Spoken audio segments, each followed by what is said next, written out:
जय सिया राम, जय श्री कृष्णा, राधे राधे सभी भक्तों को।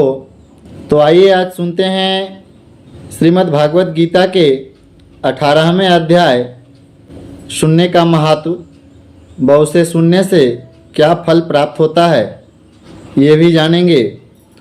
और इसे सुनने से पहले चैनल को लाइक और सब्सक्राइब जरूर कर लें ताकि ऐसे ही भक्तिमय वीडियो का आनंद मिलता रहे। तो चलिए शुरू करते हैं। एक प्राचीन काल की कथा है। एक समय भगवान भोलेनाथ और माँ पार्वती साथ में बैठे हुए थे। माँ पार्वती पूछती है भगवान भोलेनाथ से, हे स्वामी, आप 17वें अध्याय का महात्म्य तो बतलाया है, अब आप कृपा करके 18वें अध्याय का भी महात्म्य बतला दीजिए।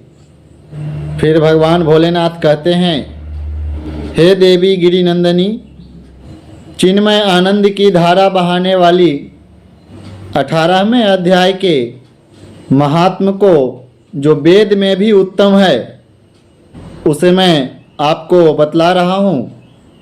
आप ध्यानपूर्वक सुने। यह संपूर्ण शास्त्रों का सर्वस्व कानों में पड़ा हुआ रसायन के समान है तथा संसार के यातना जाल को छिन्न भिन्न करने वाला है। सिद्ध पुरुषों के लिए यह परम रहस्य की वस्तु है। इसमें अविद्या के नाश करने का पूर्ण क्षमता है। यह भगवान विष्णु के चेतना तथा सर्वश्रेष्ठ परम पद है। इतना ही नहीं, यह विवेकमय लता का मूल काम क्रोध मद को नष्ट करने वाला है।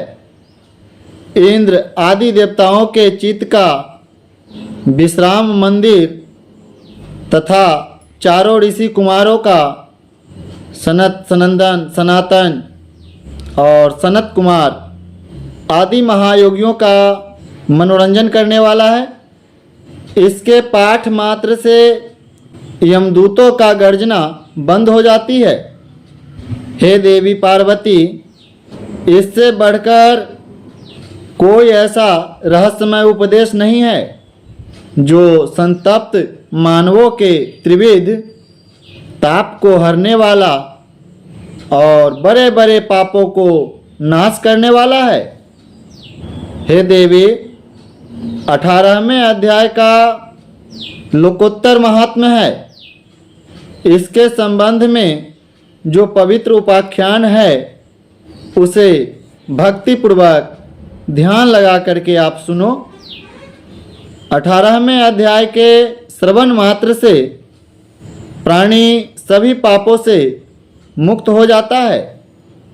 मेरुगिरी के शिखर पर अमरावती नाम वाली एक बहुत ही रमणीय पुरी है। उसे पूर्व काल में विश्वकर्मा ने बनाया था।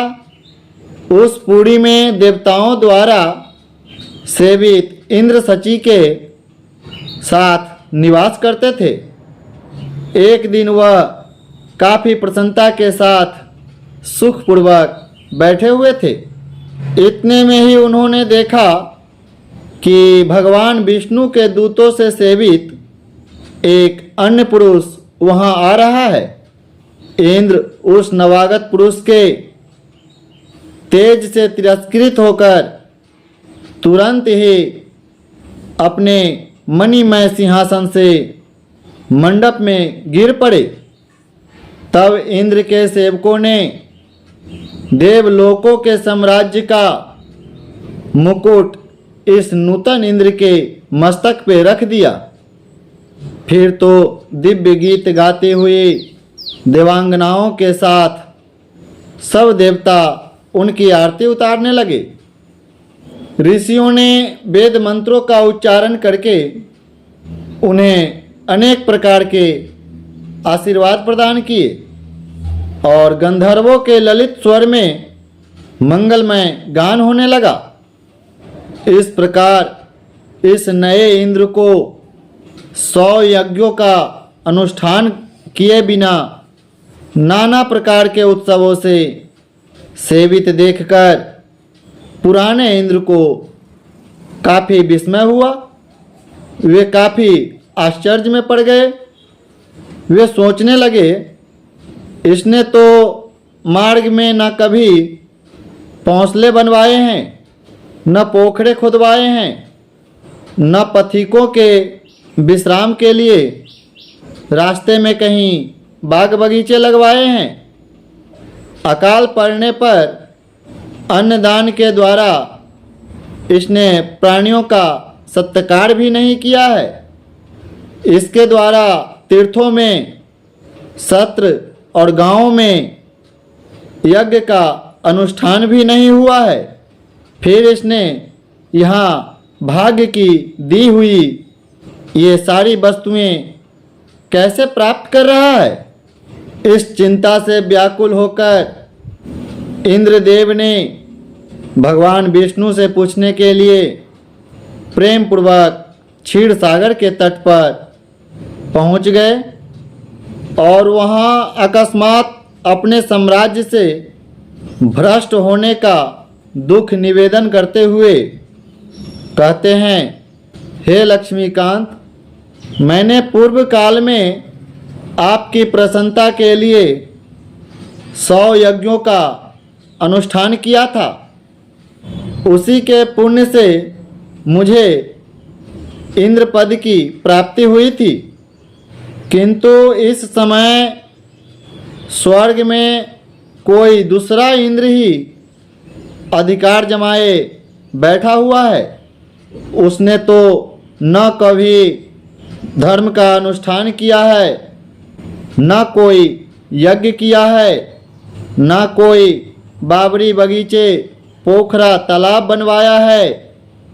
फिर उसने मेरे दिव्य सिंहासन पर कैसे अधिकार जमाया है। फिर भगवान विष्णु कहते हैं, हे इंद्र, वह गीता के 18वें अध्याय के 5 श्लोक का प्रतिदिन पाठ करता है। उसी के पुण्य से उसने तुम्हारे उत्तम साम्राज्य को प्राप्त कर लिया है। गीता के 18वें अध्याय का पाठ सब पुण्यों का शिरोमणि है। उसी का आश्रय लेकर तुम भी अपने पद पर स्थिर हो सकते हो। भगवान विष्णु के यह वचन सुनकर और उत्तम उपाय को जानकर इंद्रदेव ब्राह्मण का वेश बनाए गोदावरी के तट पर गए। वहाँ उन्होंने कालिका ग्राम नामक उत्तम और पवित्र नगर देखा, जहाँ काल का भी मर्दन करने वाले भगवान कालेश्वर विराजमान हैं। वहीं गोदावरी तट पर एक परम धर्मात्मा ब्राह्मण बैठे हुए थे, जो बड़े ही दयालु और वेदों में प्रांगत विद्वान थे। वे अपने मन को बस में करके प्रतिदिन गीता के 18वें अध्याय का पाठ किया करते थे। उन्हें देखकर इंद्र ने बड़ी प्रसन्नता के साथ उनके दोनों चरणों में अपना मस्तक झुकाया और उन्हीं से 18वें अध्याय के सारांश को जाना और 18वें अध्याय का पाठ भी करना आरंभ किया। फिर उसी के पुण्य से उन्होंने भगवान श्री हरि विष्णु का सायुज्य प्राप्त कर लिया। इंद्र आदि देवताओं का पद बहुत ही छोटा है। यह जानकर वह इंद्रदेव परम हर्ष के साथ उत्तम वैकुंठ धाम को गए। अतः यह गीता के 18वें अध्याय ऋषि मुनियों के लिए श्रेष्ठ परम तत्व है। हे देवी पार्वती, 18वें अध्याय के इस दिव्य महात्मा का वर्णन समाप्त हुआ। इसके श्रवण मात्र से यानी सुनने मात्र से मनुष्य सब पापों से छुटकारा पा जाता है। इस प्रकार संपूर्ण गीता का पाप नाशक महात्म बतलाया हूँ। हे देवी, जो पुरुष श्रद्धा युक्त होकर इसे सुनता है वह समस्त यज्ञों का फल पाकर अंत में श्री हरि भगवान विष्णु का सायुज्य प्राप्त कर लेता है। तो चलिए मिलते हैं अगली वीडियो में। तब तक के लिए जय सिया राम, जय श्री कृष्णा, राधे राधे। और एक बार प्रेम से बोलिए वृंदावन बिहारी लाल की जय।